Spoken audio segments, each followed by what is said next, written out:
ശ്രീപത്മനാഭസ്വാമി ക്ഷേത്രത്തിന്റെ വളരെ പ്രചാരത്തിലുള്ള ഒരു നാമധേയമാണ് മതിലകം. അതുകാരണം ശ്രീപത്മനാഭസ്വാമി ക്ഷേത്ര രേഖകൾ മതിലകം രേഖകൾ എന്ന പേരിൽ പ്രസിദ്ധമാണ്. ഈ രേഖകൾ ഓലയിലാണ് എഴുതി വച്ചിരിക്കുന്നത്. ഈ ഓലകൾ ഓരോന്നിനും അക്കമിട്ടിട്ടുണ്ട്. 500 മുതൽ 1000 വരെ ഓലകൾ ഒരു കെട്ടായി വച്ചിരിക്കുന്നു. ഈ കെട്ടുകൾക്ക് ചുരുണകൾ എന്നാണ് പറയുന്നത്. ഓലകൾക്ക് എന്ന പോലെ ഓരോ ചുരുണയ്ക്കും അക്കം നൽകിയിട്ടുണ്ട്. മതിലകത്ത് ഏതാണ്ട് 3000-ഓളം ചുരുണകളുണ്ട്. ഓരോ ചുരുണയിലും 1000-ഓളം ഓലകളുമുണ്ട്.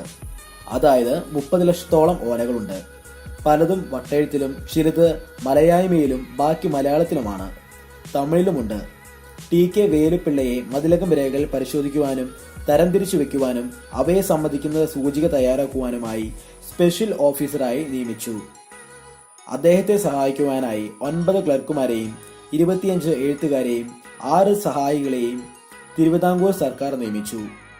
ഈ ജോലിയിൽ ഏർപ്പെട്ടിരിക്കുന്ന ക്ലർക്കുമാരുടെയും മറ്റു പ്രവർത്തനങ്ങളുടെയും മേൽനോട്ടം ശൂരനാട്ട് കുഞ്ഞാൻ പിള്ളയ്ക്കായിരുന്നു.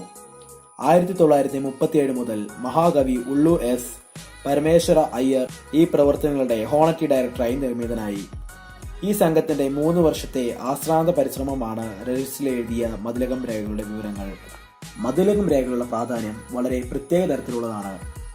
ഒരു രേഖയുടെ ചരിത്ര പ്രാധാന്യം നിർണ്ണയിക്കുന്നത് അത് എന്തിനെഴുതി, അത് എഴുതിയവർ വിവരങ്ങൾ നൽകുവാൻ എത്രമാത്രം ശ്രദ്ധ ചെലുത്തിയിരുന്നു എന്നതിനെ ആശ്രയിച്ചാണ്. ചരിത്രം എഴുതുവാനുള്ള ലക്ഷ്യത്തോടുകൂടി രേഖകൾ എഴുതുമ്പോൾ അവയിൽ വ്യക്തി താല്പര്യങ്ങൾ കടന്നുകൂടി എന്നത് സ്വാഭാവികമാണ്. അതേസമയം ഒരു രേഖാ ചരിത്രത്തിന് വേണ്ടിയുള്ള ഉദ്ദേശത്തോടു കൂടിയല്ലെങ്കിലും വസ്തുനിഷ്ഠമായ ചരിത്ര വസ്തുതകൾ അവയിലുണ്ടെങ്കിൽ അവയുടെ ചരിത്ര പ്രാധാന്യം വളരെ വലുതാണ്.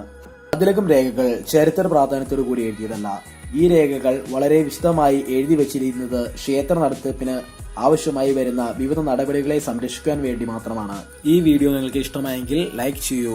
കൂടുതൽ അപ്ഡേഷനുകൾ ലഭിക്കുവാനായി സബ്സ്ക്രൈബ് ചെയ്യൂ. പുതിയ അപ്ഡേഷനുകൾ നോട്ടിഫിക്കേഷനായി ലഭിക്കുവാനായി ബെല്ലൈക്കൺ പ്രസ് ചെയ്ത് ആക്ടിവേറ്റ് ചെയ്യൂ. ഇത് നിങ്ങളുടെ കൂട്ടുകാർക്ക് പ്രയോജനകരമാണെങ്കിൽ അവർക്കും ഇത് ഷെയർ ചെയ്തു കൊടുക്കൂ.